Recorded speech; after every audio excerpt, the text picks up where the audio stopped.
लोग हमसे प्रश्न करते हैं कि साड़ी सूट में क्या अंतर है, पहनने तो क्या दिक्कत है।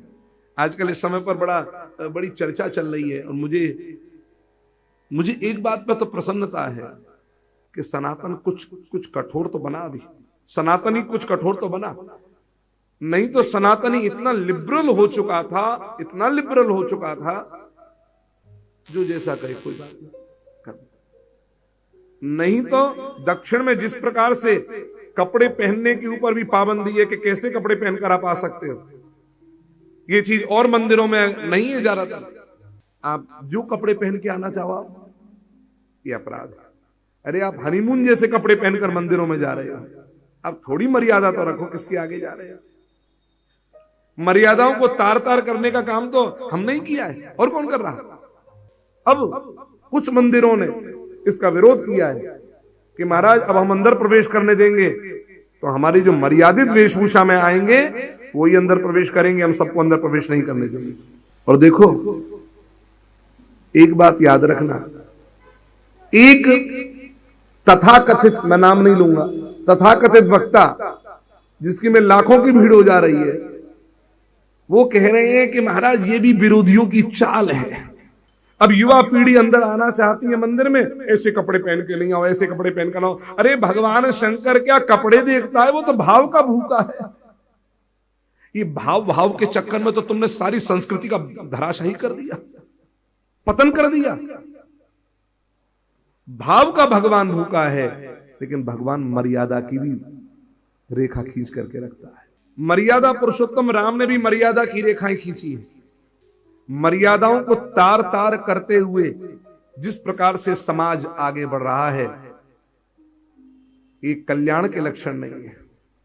बिल्कुल भूखा है भगवान भाव का, भाव पवित्र हो।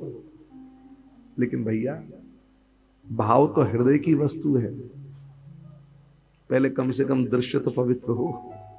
जिस दृश्य के साथ में हम आ रहे हैं वो दृश्य भी तो पवित्र हो। वस्त्रों का प्रभाव नहीं पड़ता, बिल्कुल पड़ता है।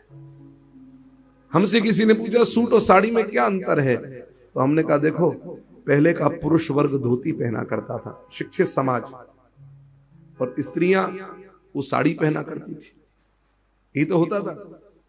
अब कहा कि इसमें क्या भेद है, साड़ी में तो शरीर पूरा ढक नहीं पाता, लेकिन सूट में तो पूरा ढक जाता है, तो क्या समस्या आ रही है, ये प्रश्न आता है। तो इसका उत्तर बड़ा सुंदर है। अच्छा मुझे बताइए, पहले एक घर में 5-5 भाइयों का परिवार, 4-4 भाइयों का परिवार पूरा रहता था कि नहीं रहता था? क्या न्यूक्लियर फैमिलियां थी ज्यादा? बल्कि ज्वाइंट फैमिली थी। एक एक घर में 20-20, 40-40 लोग रहते थे,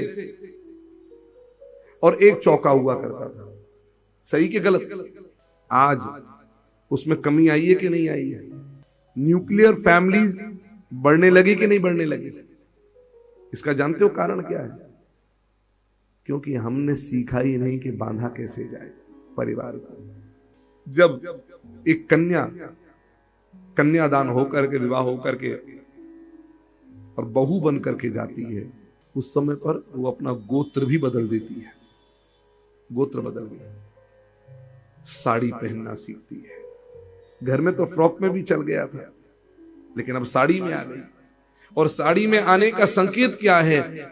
घर के बड़े बुजुर्ग कह रहे हैं, बहू रानी साड़ी बांधी जाती है।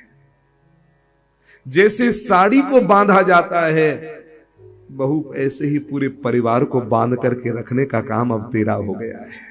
जैसे साड़ी को बांधा जाता है, ऐसे पूरे घर को बांधने का काम तेरा है। और पुरुष वर्ग धोती पहनता है, वो धोती भी बांधी जाती है। और पुरुष को क्या संदेश दिया जाता है कि अब तुम्हारे ऊपर गृहस्थ की जिम्मेदारी भी है बेटा, और तुम्हारे ऊपर बाहर की जिम्मेदारी भी समाज की है। जैसे बहू पूरे घर को बांध के रखेगी, ऐसे बेटा तुम समाज को बांध करके रखना। जैसे धोती तुम बांधते हो, वैसे समाज को बांध करके रखना। ये सुंदर संकेत और संदेश हमारे संस्कृति से सम्मानित हुई वेशभूषा भी देती है। याद रखिएगा, संस्कृति से सम्मानित वेशभूषा भी ये संदेश और संकेत देती है। विराज नारायण। इसलिए ये परम आवश्यक है कि हमारी वेशभूषा कैसी है।